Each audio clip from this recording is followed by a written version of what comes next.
Dah, ntar aja. Oke, itu aja dari saya.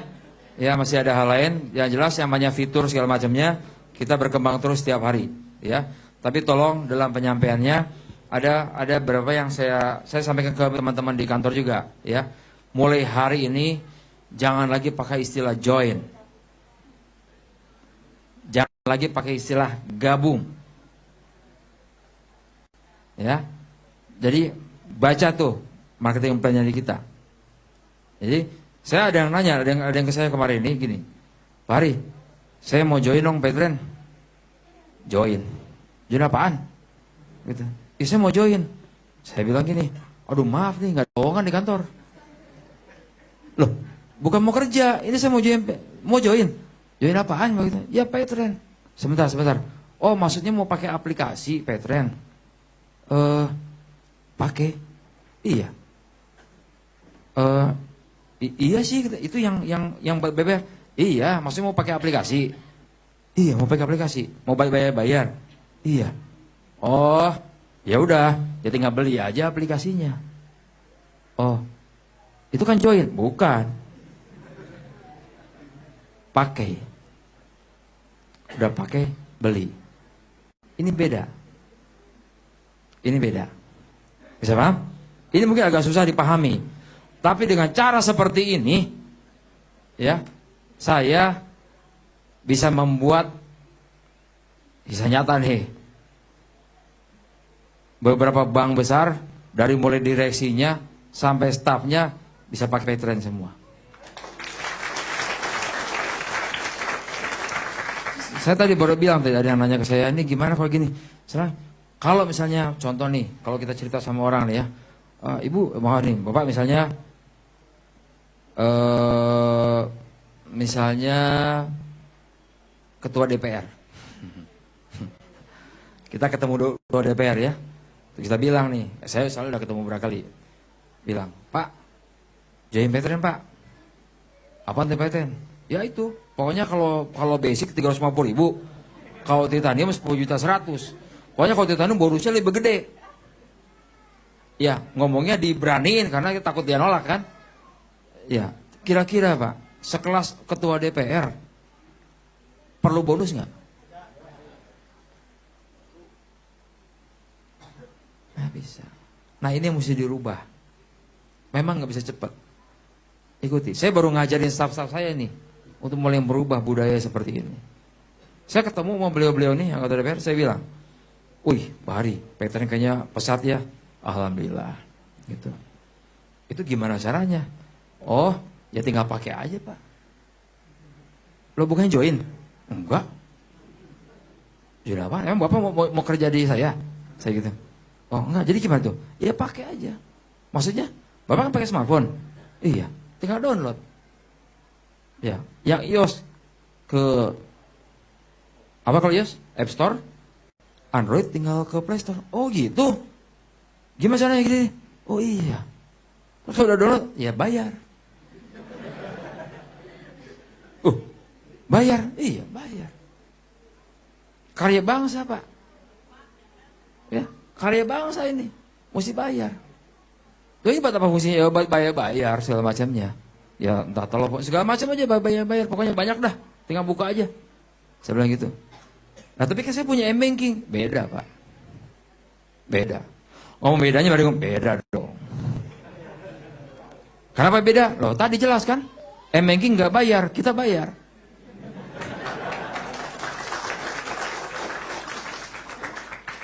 Iya. Dia ngomong iya gitu. Terus lainnya begini Pak. Ya, kan kita udah tahu nih Pak. Menurut data Bank Indonesia, yang namanya fee admin, fee admin, mungkin Bapak nggak tahu karena mungkin yang bayar istri. Sebenarnya gitu kan? Iya sih gitu. Kadang pembantu juga yang bayar kan? Gitu kan? Fee admin yang entah itu 1.600, 1.800, 3.000 dan sebagainya itu ternyata kalau dikumpulin se-Indonesia itu satu bulan nilainya 30 triliun. Ih, segitu? Iya Pak. Tinggal cek BI aja. 30 triliun tuh. Nggak kepikir kan selama ini? Karena kita bayar itu kan ikhlas. Bayar tagihan telepon 200.000, yang penting telepon nggak putus. Bayar listrik 100.000, yang penting listrik nggak putus. Nah, kan ada biaya admin di sana, nggak pernah kepikir kan? Yang penting lunas. Artinya apa? Kita ikhlas bayarnya, betul nggak? Ikhlas amin. Nah, keikhlasannya kita itu dikumpulin se-Indonesia 30 triliun sebulan. Pertanyaannya, uangnya kemana? Ya, tapi ada nggak uangnya? Saya bilang gitu juga sama beliau. Ada dong. Uangnya kemana? Ya itu Pak, kita cari. Nah, untuk mencari uangnya itu perlu biaya. Makanya kita bikin aplikasi namanya Paytrend. Biayanya 350.000. Nah, kalau 10 juta, jangan ngomong 10 juta dulu, yang ini dulu. Terus gimana caranya? Nah, begitu udah bayar, lisensinya segala macam diaktifkan, ya udah tinggal dipindahin. Yang tadinya ke ATM segala macamnya tinggal pakai aplikasi. Nah, setelah dibayar dijamin nih dalam sebulan fee yang tadi itu dipotong dulu sedekah dan operasional, itu dikembalikan ke si pembayar. Jadi cashback. Dikembalikan? Iya, dikembalikan. Logikanya Pak, sekarang bayar 100.000, ada adminnya dikembalikan berapapun nilainya.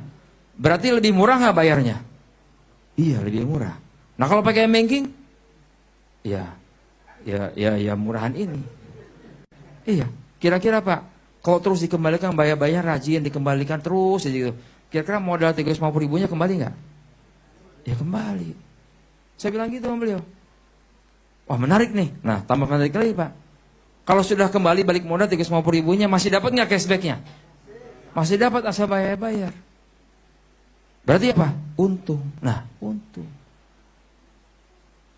Ya, paham sih saya paham. Kalau gitu saya mesti pakai nih Paytrend. Ya. Terus yang 10 juta gimana? Sebentar Pak. Kebutuhan berapa? Kebutuhan Bapak untuk bayar-bayar berapa sebulan? Berapa sebulan? Ya kurang lebih 70-80 juta. Wah, saya bilang selamat Pak. Kalau gitu nggak cocok yang ini. Karena kalau yang 350.000 hanya boleh 5 juta depositnya. Kan nggak cukup. Bisa juga sih. Nanti isi 5 juta bayarin, isi lagi 5 juta bayarin. Kira-kira mau begitu nggak Pak? Ya nggak mau. Ya udah, kalau gitu yang 10 juta aja. Kenapa? Karena di sana Bapak bisa 150 juta depositnya. Gitu. Oh gitu? Iya. Oh kalau gitu saya paham kenapa ikut 10 juta. Supaya, karena memang kebutuhan saya lebih besar. Betul, seperti itu. Ada nggak saya bicara bonus di sana? Nggak ada. Nggak ada Pak. Sama sekali nggak ada. Memang agak sabar sedikit nih. Sabar sedikit. Tapi orang tersebut akan loyal sama kita. Dia akan aktif dia, bayar-bayar. Dia cerita sama siapa? Dia cerita sama stafnya. Oh pakai. Pada saat dia cerita sama orang lain dan orang tertarik, terbentuk ke jaringannya. Terbentuk. Kalau udah terbentuk begitu, bonus masuk nggak? Perlu diomongin dulu nggak? Nggak usah. Biar aja masuk sendiri itu bonus. Udah masuk baru ngomong. Saya begitu. Jadi ini agak beda nih mindsetnya. Apalagi kita masuk ke dunia fintech. Masuk ke dunia fintech. Benefitnya dulu, pakai dulu sama pribadi. Pakai dulu sebulan, sabarlah pakai. Harus mengalami bagaimana tahu caranya salah. Salah deposit, salah transaksi, kudu ngalaman tah. Lo gitu teh. Iya. Ngalamin bagaimana telepon call center susah.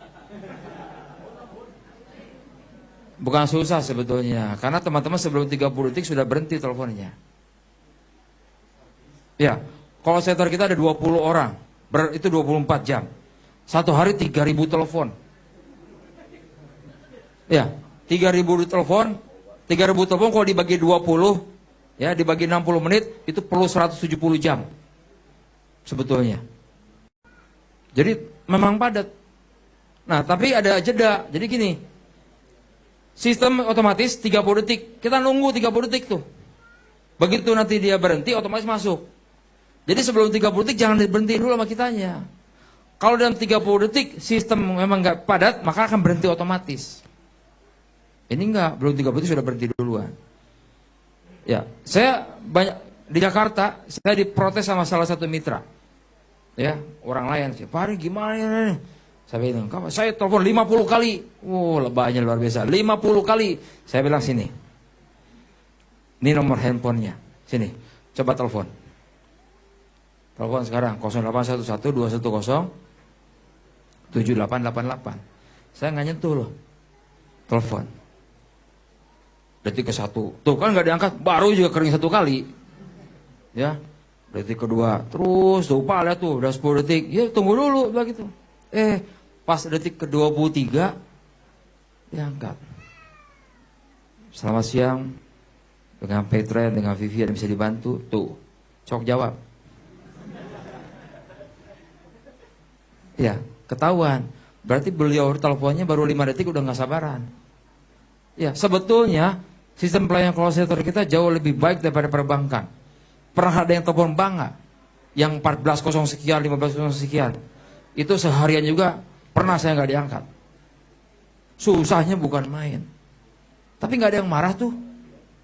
Ya, ATM kita ketelen, salah transfer. Begitu telepon, menyambung nih.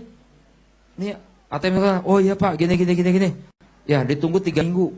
Oh ya, terima kasih. Marah? Enggak ada yang marah. Malah ngomong sama orang kantor, kacau, 3 minggu kartunya. Coba ngomong gitu doang. Coba di kita nih, deposit terlambat 3 jam. Kacau, wah udah mau. Udah luar biasa aja ya. Gitu. Yang paling parahnya lagi apa? Ada kawan kita nih, M-Banking, BCA. Nggak nyambung. Gagal transfer. Teleponnya ke call center. Punya kita. Ini kenapa nih? BCA saya jadi nggak bisa transfer. Kan bingung. Pas saya ada, saya angkat teleponnya. Coba cerita, iya Pak, saya pakai M-Banking BCA. Maksudnya gimana? Saya dari M-Banking BCA mau transfer ke BCA lain. Terus gimana? Nggak bisa transfer. Gagal terus begitu. Iya. Itu Bapak pakai aplikasi apa? BCA. Iya. Terus kalau misalnya pakai aplikasi BCA, kalau gagal aplikasinya, komplainnya ke Paytrade. Wah, semua gitu. Masya Allah. Maaf. Ya, saya biasanya sih pakai Paytrade kayak gitu ya. Nah, ketahuan kan. Saking cintanya dia sama Paytrade, apapun juga lapornya sama Paytrade. Ini gara-gara tagline nih, gara-gara hashtagnya kita nih. Setiap ngomong di akhirnya pakai tulisan, pokoknya Paytradein aja. Jadi urusan apapun di dunia ini, Paytradein aja. Ya nggak apa-apa juga ya. Mudah-mudahan jadi doa buat kita semua. Wassalamualaikum warahmatullahi wabarakatuh.